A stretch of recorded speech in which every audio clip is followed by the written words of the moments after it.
Sir आप start कर दो।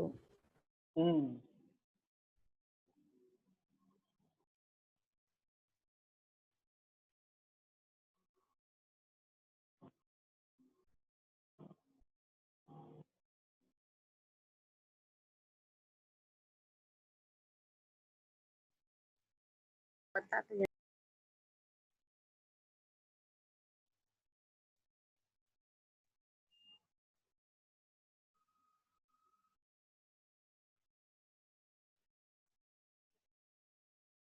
अच्छा ठीक है, चलो last time conditions for obtaining well-defined steady interference pattern सब ब्रेक हो रही आवाज। में देखो क्या क्या था। The two sources of light must be coherent. The two sources of light must be monochromatic. आवाज आ रही ना सबको? यस सर आ रही, बट ब्रेक हो रही। यस सर मैं भी ब्रेक हो रही sir. The two interfering waves must have the same amplitude.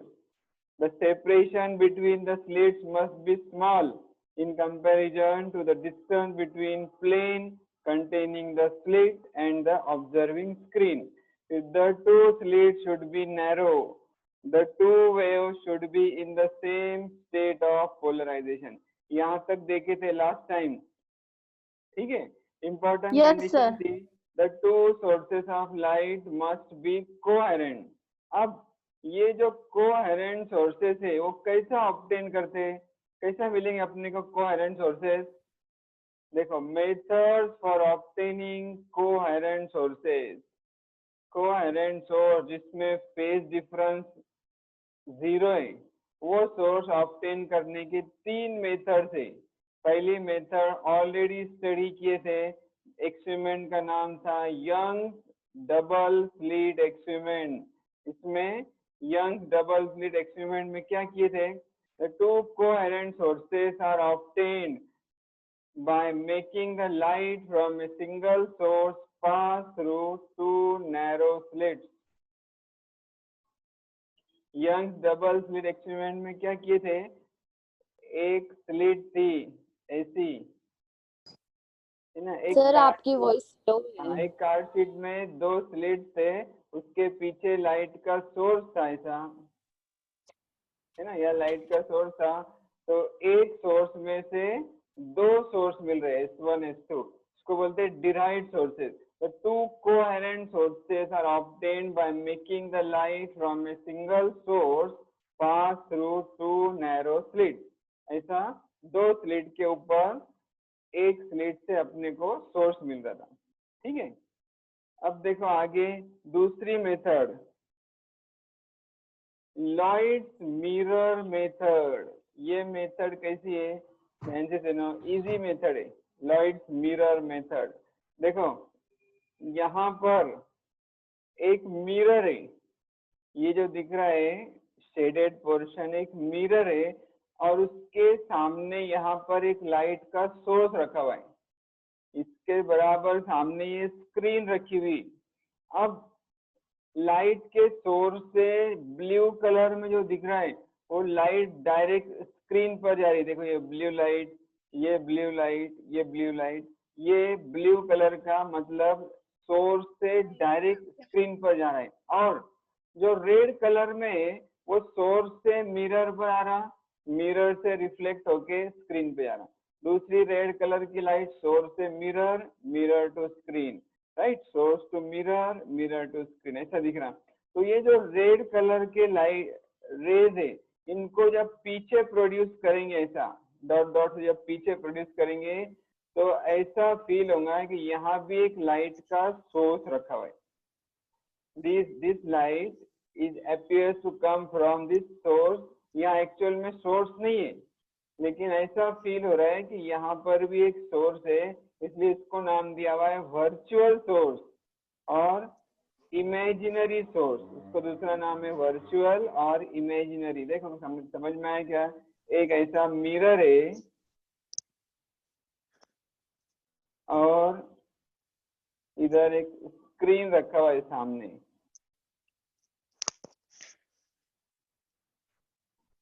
तो यहाँ पर लाइट का सोर्स है, बिल्कुल एंगल ऑफ इंसिडेंट बिल्कुल कम है, यहाँ से लाइट डायरेक्ट स्क्रीन पर जा रही है और दूसरी लाइट यहाँ से मिरर पर आएंगी और मिरर से रिफ्लेक्ट होके स्क्रीन पर जाएंगी। जैसे दो लाइट है, देखो एक डायरेक्ट जा रही है, एक रिफ्लेक्ट होके जा रही है। तो लाइट का ये एक सोर्स हो गया और दूसरा सोर्स मतलब इसको पीछे प्रोड्यूस करेंगे ये रे को, तो ऐसा फील होगा कि लाइट इधर से आ रही है। तो ये भी एक first source, this is second source. ये दो सोर्स एक ही सोर्स से डिराइव किए हुए, इसलिए इसको बोले रियल सोर्स, इसको बोलेंगे डिराइव्ड सोर्स और वर्चुअल सोर्स। एक ही सोर्स से दो सोर्स बने तो उससे क्या होगा, दोनों में फेज डिफरेंस कांस्टेंट रहेगा, दोनों का वेवलेंथ सेम रहेगा, दोनों का एम्पलीट्यूड सेम रहेगा, हर चीज सेम रहेगी। तो यहाँ पर क्लियर इंटरफेरेंस पैटर्न मिलेगा। This method is called Lloyd's mirror. देखो, the light from a source is made to fall, light from a source is made to fall at a grazing angle, मतलब ये angle बहुत छोटा है, यहाँ से light नहीं आ रही, लाइट इधर से आ रही, grazing angle. On a plane mirror as shown in the figure, the reflected light appears to come from a virtual source. ये जो रिफ्लेक्टेड लाइट ऐसा फील हो रहा है वर्चुअल सोर्स से आ रहा है। बोलो, एक्सक्यूज मी सर, बोलो बोलो। Grazing angle means? देखो, ये जो एंगल है ये बहुत कम है, ये मिरर है, ठीक है, रे लाइट का रे ऐसा भी आ सकता था, ये एंगल बहुत बड़ा है, लेकिन ये एंगल इससे भी कम भी ले सकते। देखो ये एंगल ऐसा, ये एंगल जितना छोटा है इसको बोलते grazing angle, almost 5 degree to 10 degree. उससे बड़ा रहेगा तो लाइट रिफ्लेक्ट होके वापिस चली जाएगा, स्क्रीन पर नहीं आएगा, इसलिए इंसिडेंट रे ऐसा लिए कि ग्रेजिंग एंगल है, ठीक है। The light from a source is made to fall at a grazing angle on a plane mirror as shown in the figure. The reflected light appears to come from a virtual source.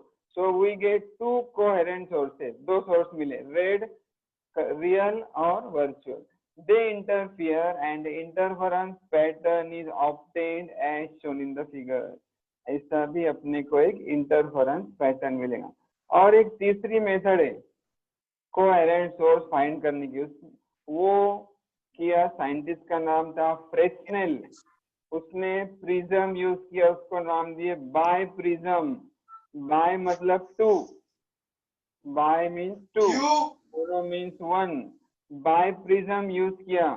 तो bye prism में क्या रहेगा, देखो diagram में ये एक bye prism यहाँ लिखा हुआ है, बाय प्रिज्म मतलब ऐसे दो प्रिज्म, देखो ये ऊपर का एक प्रिज्म, नीचे का एक प्रिज्म, दोनों के बेस चिपका दो तो दो प्रिज्म मिला के एक प्रिज्म बन गया, इसको बोलते हैं bye prism.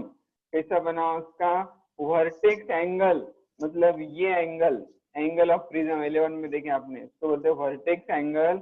It is nearly 180 degree, ये angle 180 degree. It can be considered to be made up of two prisms with very small refracting angle ranging from 30 minutes to 1 degree joined at their bases. दो prism लिए जिसका refracting angle बहुत कम है, angle का भी major करते हैं degree में, देखो 1 डिग्री, 2 डिग्री, 30 डिग्री।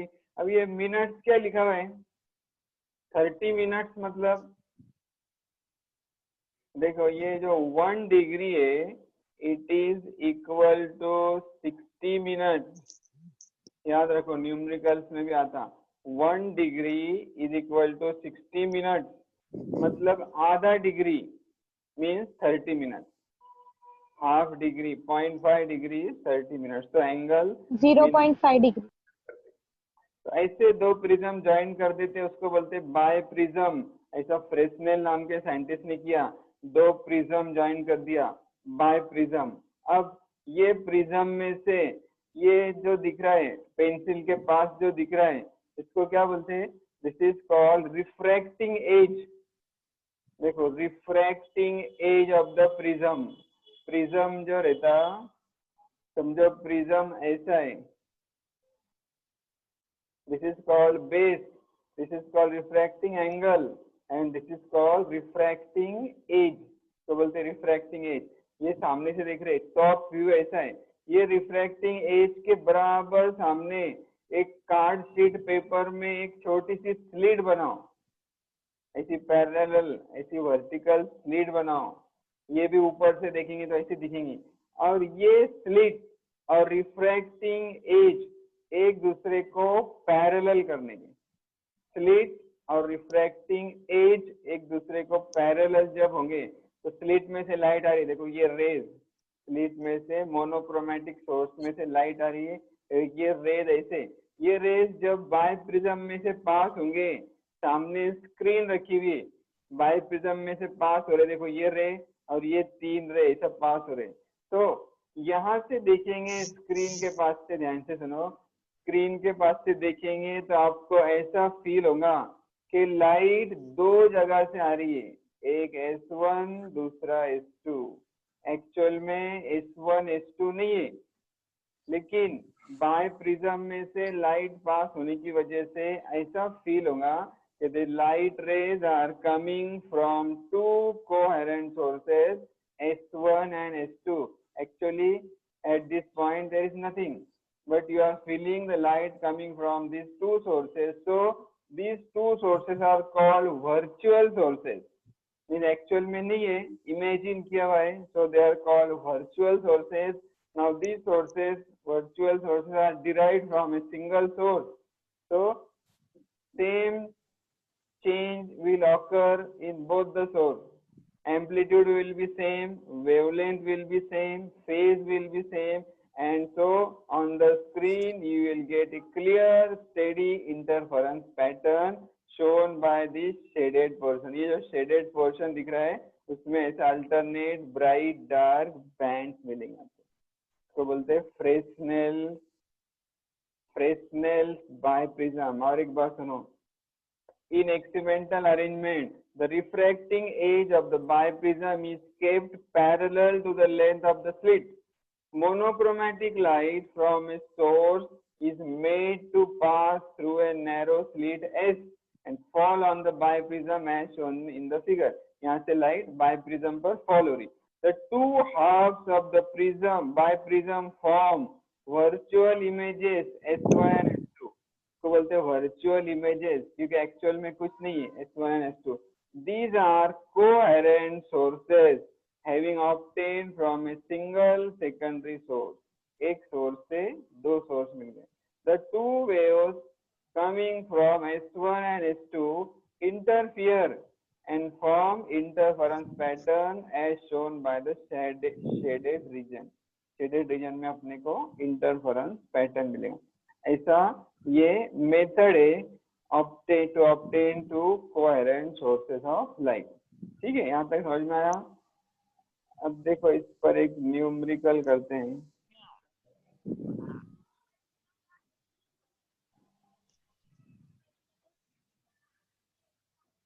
कुछ प्रॉब्लम, कोई डिफिकल्टी होगी तो पूछो। आपके स्क्रीन पर एक न्यूमेरिकल का पेज आया, न्यूमेरिकल नंबर 7.3, न्यूमेरिकल 7 एग्जांपल 7.3 देखो, ध्यान से सुनो। A plane wave front of light of wavelength 5500 angstrom unit is incident on 2 slits. Incident on 2 slits, पूरा येलो हो गया, फिर से करते हैं। ठीक है, अब यहाँ दिया हुआ है लाइट ऑफ वेवलेंथ, लाइट का वेवलेंथ दिया हुआ है 5500, तो फौरन सॉल्यूशन लिखने का, सॉल्यूशन में गिवन लिखने का, गिवन में दिया हुआ है वेवलेंथ लैम्बडा 5500 एंगस्ट्रॉम यूनिट। ठीक है, अब एंगस्ट्रॉम यूनिट ऐसा यूनिट नहीं है, इसको अपने को करना पड़ेगा मीटर। मीटर करने के लिए क्या करते हैं, 10⁻⁻10, देखो यहाँ दिख रहा है 5500 into 10 raised to minus 10 metre हो गया। आगे सुनो, incident on two slits in A screen perpendicular to the direction of light rays, if the total separation of 10 bright fringes on a screen 2 meter away, screen कितने दूर है 2 meter away, तो capital D 2 meter, right, is 2 centimeter, क्या 2 centimeter, 2 centimeter क्या है, the total separation of 10 bright fringes on a screen, 10 fringes के बीच का distance है 2 सेंटीमीटर। देखो distance between 10 fringes is 2 centimetre. 2 centimetre को मीटर करेंगे तो 0.02 मीटर। 10 फ्रिंज का डिस्टेंस है 0.02, तो एक फ्रिंज का डिस्टेंस कितना रहेगा, 0.02 को डिवाइड करना पड़ेगा 10 से, 0.02 डिवाइडेड बाय 10 आएगा 0.002 मीटर। बोलते हैं fringe width, is called fringe width. W कितना आया, 0.002 मीटर, राइट। अब फ्रिंज विड्थ का फॉर्मूला रहता lambda capital D upon small d। Fringe width is lambda capital D upon small d, का आंसर आया 0.002। अपने को क्या चाहिए, क्या फाइंड करना है, find the distance between the slits. Distance between the slits मतलब स्मॉल d, राइट, ये पहले हो गया अपना। स्मॉल d फाइंड करना है तो स्मॉल d को ऊपर लो, 0.02 नीचे आएगा। देखो lambda capital D upon small d divided by 0.02। Lambda का वैल्यू डाले 5500 into 10 raise to minus 10। Capital D का वैल्यू है 2 मीटर डिवाइडेड बाय 0.002। इसको सॉल्व करेंगे आंसर आएगा 5.5 into 10 raise to minus 4 metre. 5.5 into 10 raise to minus 4 metre. इतना लिखे, इतना रखे तो भी मार्क्स मिलेंगे, या इसको सेंटीमीटर करने का होगा तो सेंटीमीटर भी कर सकते, ठीक है। ऐसा न्यूमेरिकल था। अब और एक न्यूमेरिकल सॉल्व करते, देखो ध्यान से सुनो। In Young's double slit experiment, Young's experiment, the difference in optical path length between the rays starting from two slits S1 and S2। Young double slit experiment में दो स्लिट रहते थे, एक S1 दूसरा S2। S1 में से light निकल रहा, S2 में से लाइट निकल के स्क्रीन पर जा रहा और पॉइंट A में पहुंच रहा है। It is reaching at point A।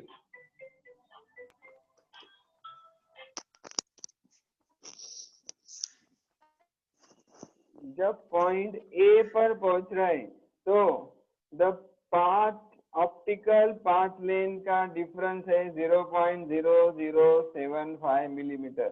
और वैसा ही एक पॉइंट है पॉइंट B स्क्रीन पर, वहां जब दोनों तरफ से लाइट पहुंच रही है तो पाथ लेंथ है 0.0015 मिलीमीटर।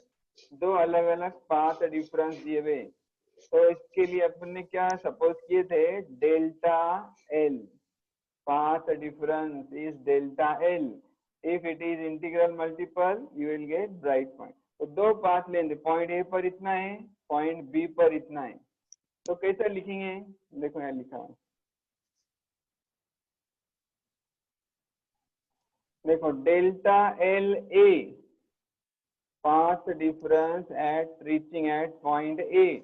इसका फॉर्मूला है y small d upon capital D। Formula derive किया अपन ने थ्योरी ऑफ इंटरफेरेंस बैंड में।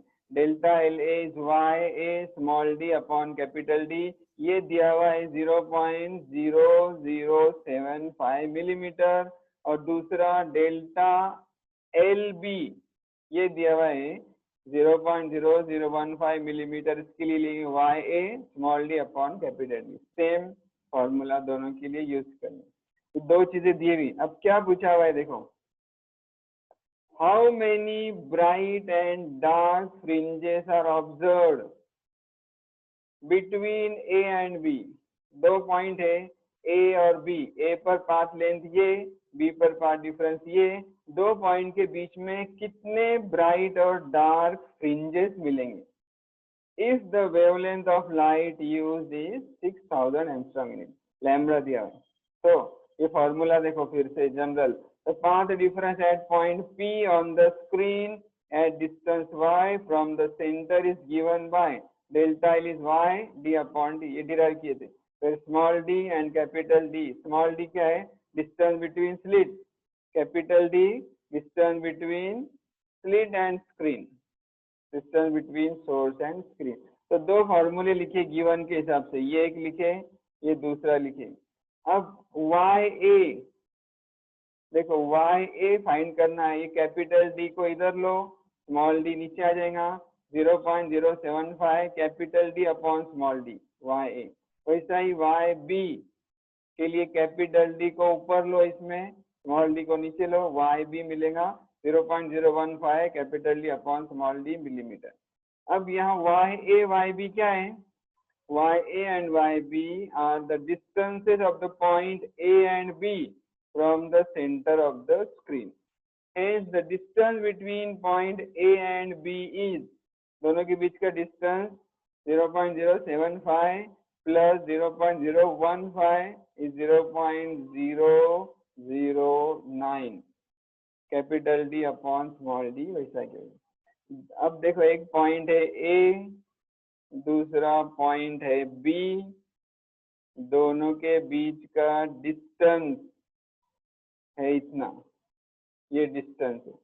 अब इतने डिस्टेंस में कितने ब्राइट पॉइंट मिलेंगे, कितने डार्क फ्रिंजेस मिलेंगे। Find the number of bright and dark fringes. तो उसके लिए अपन पहले फाइंड करेंगे फ्रिंज विड्थ, ये उसका फॉर्मूला है W lambda capital D upon small d, मतलब दो फ्रिंज के बीच का डिस्टेंस इतना रहता। तो क्या करो, ये डिस्टेंस को W से डिवाइड करो, मतलब लैम्बडा D अपॉन D से डिवाइड करो। तो इसको मैं अगर डिवाइड करूंगा lambda capital D upon small d से, तो capital D upon small d, capital D upon small d cut हो गया, यहाँ सिर्फ बचा लैम्बडा। तो 0.009 डिवाइडेड बाय लैम्बडा, देखो 0.009 डिवाइडेड बाय लैम्बडा, मतलब वेवलेंथ इज गिवन 6000। वेवलेंथ कितना दिया हुआ है, देखो 6000 एंगस्ट्रॉम यूनिट। अब 6000 एंगस्ट्रॉम यूनिट के लिए यहाँ 6000 इंटू 10⁻⁻⁷, देखो 1 2 3 6 इंटू 10⁻⁻⁷ लेंगे। तो इसको जब डिवाइड करेंगे तो आंसर आएगा 15 bright fringes between A and B are form. A और B के बीच में कितने ब्राइट फ्रिंजेस, आंसर आया 15। तो डार्क फ्रिंजेस कितने आएंगे, 14। क्यों ऐसा, क्योंकि इंक्लूडिंग द सेंट्रल वन, मतलब सेंटर में ब्राइट फ्रिंज बनेंगी और वो छोड़ेंगे तो बचेंगे 14 डार्क बनेंगे, 15 ब्राइट फ्रिंज, ऐसा इसका आंसर आएगा। समझ में आया। चलो अब नेक्स्ट पॉइंट देखते हैं। पार्टिसिपेंट कोई बीच में से लीव हो जा रहा। नेक्स्ट पॉइंट, और फिर से 10 मिनट बचे और अपने को 10 मिनट ज्यादा लेने के, अगर एग्जिट हो गए तो फिर से ज्वाइन करो। चलो नेक्स्ट पॉइंट है ऑप्टिकल पाथ। नेक्स्ट पॉइंट है ऑप्टिकल पाथ, थोड़ा सा अलग पॉइंट है, थोड़ा सा कॉम्प्लिकेटेड है, ज्यादा इम्पोर्टेंट नहीं है, फिर भी अपने सिलेबस में है। तो देखो, लिसन, थेरोटिकल पार्ट है। The phase of a light wave having angular frequency omega and wave vector k traveling along the x direction in vacuum is given by, phase is given by kx minus omega t। ये lesson का एक part omit हो गया था, polarisation of light, उसमें ये equation derive करने का था। तो ये यहाँ पर ही डायरेक्ट लिया हुआ है kx माइनस ओमेगा टी। अब सुनो, if the light wave travels a distance delta x in vacuum then the phase changes by, देखो लाइट ने कितना डिस्टेंस ट्रेवल किया डेल्टा एक्स, तो फेज चेंज होता डेल्टा फाई। इसका फॉर्मूला है k into delta x. k है wave vector और डेल्टा एक्स है distance. Wave vector into distance, k wave vector का फॉर्मूला रहता ओमेगा अपॉन। सर स्क्रीन नहीं दिख रही है। स्क्रीन नहीं दिख रही? नहीं सर। सर रुको एक मिनट। दिख रही है अब? यस सर अभी दिख रही है। हाँ ठीक है। If the wave travels a distance delta x in vacuum, then phase changes by delta phi k into delta x। k का वैल्यू रहता ओमेगा अपॉन सी। देखो omega upon c into delta x, equation number 1 लिखेंगे। c is called speed of light in vacuum. Screen बड़ी करके देखो, zoom करो अपने mobile पर। उसके बाद if the wave is traveling in a medium having refractive index n, wave पहले कहाँ ट्रेवल हो रही थी? वैक्यूम में। अब कहाँ ट्रेवल हो रही है? In a medium of refractive index n। For example कांच में, ग्लास में ट्रेवल हो रही है जिसका रिफ्रैक्टिव इंडेक्स है n। तो फेज का फॉर्मूला था delta phi dash. K delta x की जगह लेंगे k dash delta x dash. ये वेव वेक्टर भी अलग आएगा, डेल्टा एक्स डैश मतलब डिस्टेंस भी अलग ट्रेवल होगा, कम डिस्टेंस ट्रेवल होगा ग्लास में उतने टाइम में। अब के डैश रहता ओमेगा अपॉन वी, या लिखेंगे omega upon v into delta x dash, equation 2। अब एक फॉर्मूला है 11 में था, n is equal to c upon v। n is called refractive index, c is called velocity of light in vacuum, v is called velocity of light in that medium। दोनों अलग अलग रहते। 11 में था, v को इधर लो c को इधर लो, मिलेगा v is equal to c upon n। ये वैल्यू यहाँ डालो, delta phi dash is omega upon v, delta x dash is omega c upon n into delta x dash. n ऊपर लो, omega n upon c delta x dash. Now suppose delta phi is equal to delta phi dash, that is the phase change in both medium is same। Equation 1 और 3, 1 है delta phi omega upon c delta x, देखो omega upon c delta x, और phi dash 3 में omega n upon c into delta x dash. Omega upon c cancel, बचा delta x is equal to n delta x dash. मतलब क्या हुआ? जितना distance vacuum में travel हुआ उतने डिस्टेंस को अगर मल्टीप्लाई किए रिफ्रैक्टिव इंडेक्स से, तो उतना distance delta x dash travel होता कांच में, ग्लास में या वाटर में, है ना। Hence, thus a path length of delta x dash in a medium of refractive index n is equivalent to a path length of n delta x dash in vacuum। Here n delta x dash is called optical path traveled by a wave। Optical path मतलब suppose कांच में, glass में travel हो रहा है, that is it's optical path. Hence the optical path in a medium, optical path suppose in a glass, is the effective path traveled by light in vacuum to generate the same phase difference as in the given medium। Vacuum में n equal to 1 रहता और कोई भी दूसरे medium में n का value 1.5 1.4 ऐसा रहता। तो optical path in a medium is defined as the corresponding path in vacuum that the light travels in the same time as it takes in the given medium। मतलब ये जो मैंने बताया था delta x is equal to n delta x dash. अब यही simple है, example लेके समझेंगे तो और अच्छे से समझ में आएगा। देखो, suppose A light wave travel A distance d in a medium. Light wave travel a distance d in a medium of refractive index n. Then it will travel a distance nd in vacuum. कोई भी medium में light travel होती, suppose glass में slow travel होती, vacuum में ज्यादा travel होंगी।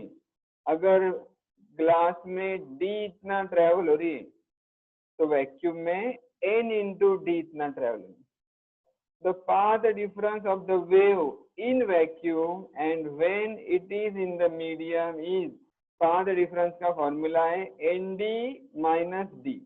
Vacuum में nd और ग्लास में d, तो फाइनल इसमें से d कॉमन लेंगे तो d n minus 1। d क्या है? डिस्टेंस ट्रेवल और the thickness of the plate. If we introduce a transparent plate of thickness T and refractive index N in front of slit S, देखो अब experiment किए थे Young's double slit experiment, उसमें क्या किए थे, ऐसे दो स्लिट थे S1 S2, है ना। तो ये दो स्लिट में से एक स्लिट के सामने, सपोज S1 के सामने एक कांच की प्लेट रख दो, ट्रांसपेरेंट प्लेट ऑफ ग्लास, जिसका थिकनेस है T और इसका रिफ्रैक्टिव इंडेक्स है N in front of S1। Then the optical path travel by the wave along S1P। देखो ऐसा स्क्रीन लिए थे, इधर था S1, इधर था S2, यहाँ कांच की प्लेट रख दो, यहाँ से लाइट ट्रेवल हो रहा था P पर, यहाँ से भी लाइट ट्रेवल हो रहा था P पर, है ना। ये था S1 और ये था S2। तो ये जो पाथ डिफरेंस है S1P, देखो the path travel by the wave along S1P is higher than travel, ये बढ़ जाएगा path length, is higher than travel by the wave along S1P in the absence of the plate. Plate नहीं रहेंगी तो path difference कम रहेगा, plate रहेंगी तो path length ज्यादा रहेगा। कितने से ज्यादा रहेगा? n-1t। देखो यहाँ लिखा d into n-1, d distance था, अब यह डिस्टेंस रहेगा थिकनेस t। तो ये फॉर्मूला याद रखो, path difference n-1 into t।